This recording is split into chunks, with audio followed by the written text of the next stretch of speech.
जय माँ भगवती। आप सभी का स्वागत है आपके अपने चैनल व्रत वाइब्स पर।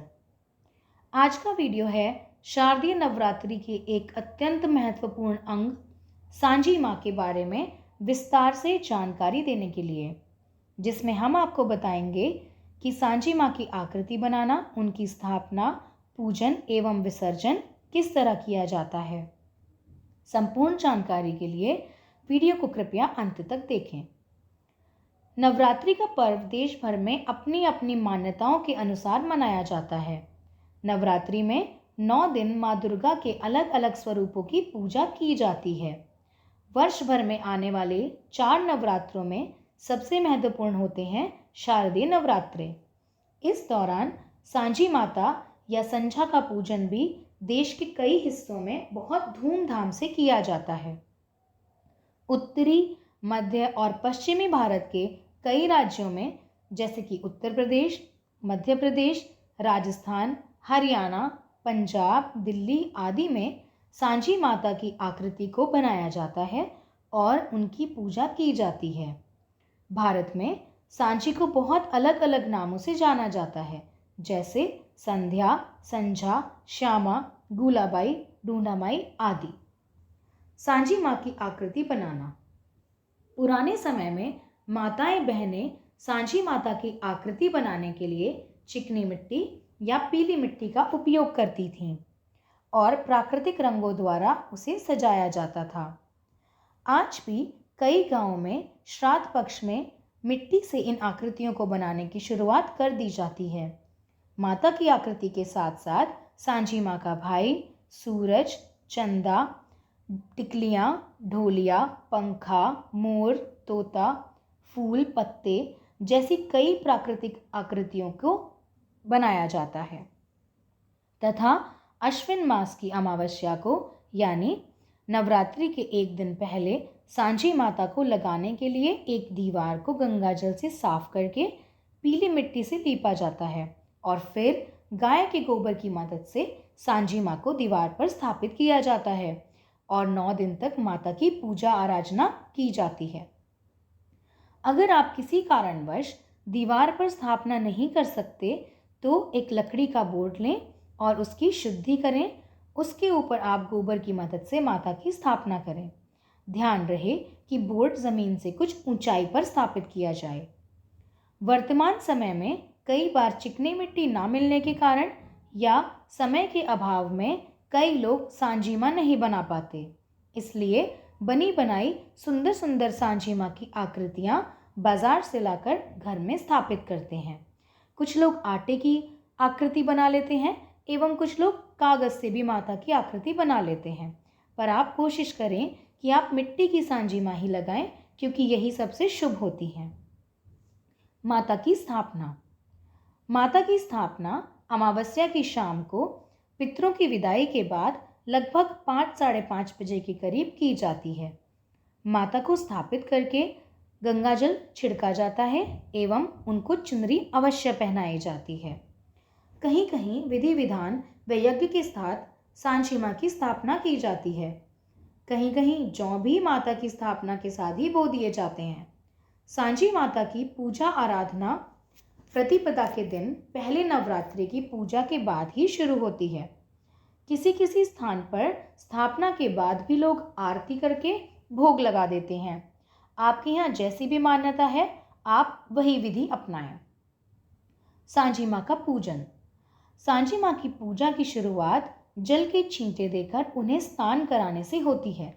जल में कुछ गंगा जल मिलाएं एवं सांझी माँ, उनका भाई, उनकी सवारी, ढोलिया, सूरज, चंदा सभी आकृतियों पर गंगा जल छिड़कें और कपड़े से साफ कर दें।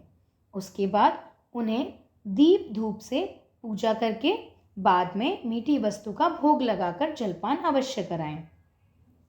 नवरात्र के दिनों में लगभग सभी के यहाँ सात्विक भोजन बनता है, जिसका भोग दिन भर में माँ को लगाएं, जैसे कि घर के मंदिर में भोग लगाया जाता है।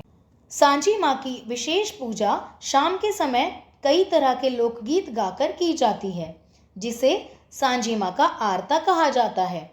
इस पूजन के लिए आसपास की लड़कियाँ और बच्चे इकट्ठा होते हैं एवं स्थानीय भाषा में माँ के लोकगीत गाते हैं।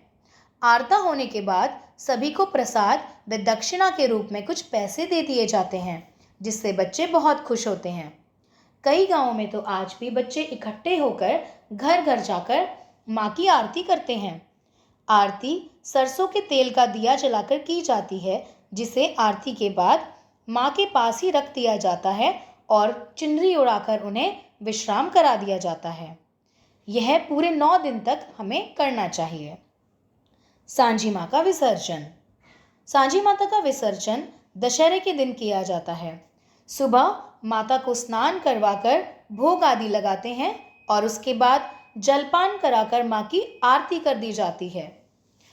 दशहरे की शाम को लगभग 3-4 बजे माता की पूरी आकृति को निकालकर किसी टोकरी में रख लेते हैं और साथ में बनाई गई अन्य आकृतियों को भी रख लिया जाता है।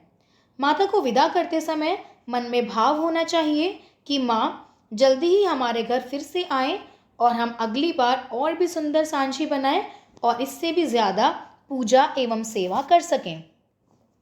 सांझी माँ उतारते समय कोई भी एक टिकली दीवार पर छोड़ दी जाती है।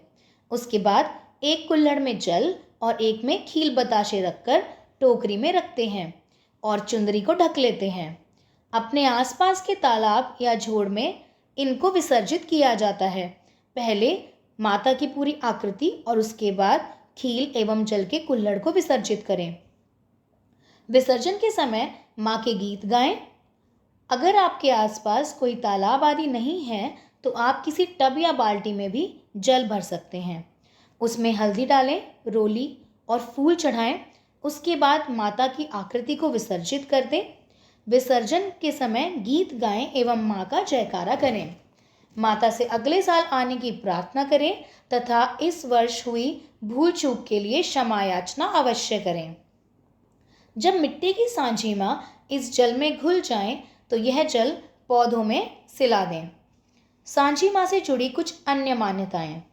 कई राज्यों में यह मान्यता है कि 9 दिन की पूजा के बाद जब सांझी माँ विदा होती हैं तो 9 ग्रहों से जुड़ी जो भी बुराई होती है वे उसे हर कर ले जाती हैं। मालवा व राजस्थान के कुछ क्षेत्रों में यह त्यौहार 16 दिनों तक मनाया जाता है, जो कि अश्विन मास की प्रतिपदा से कुंवारी कन्याओं द्वारा व्रत रखकर व सुंदर आकृतियां बनाकर शुरू होता है एवं संपूर्ण पितृपक्ष में चलता है।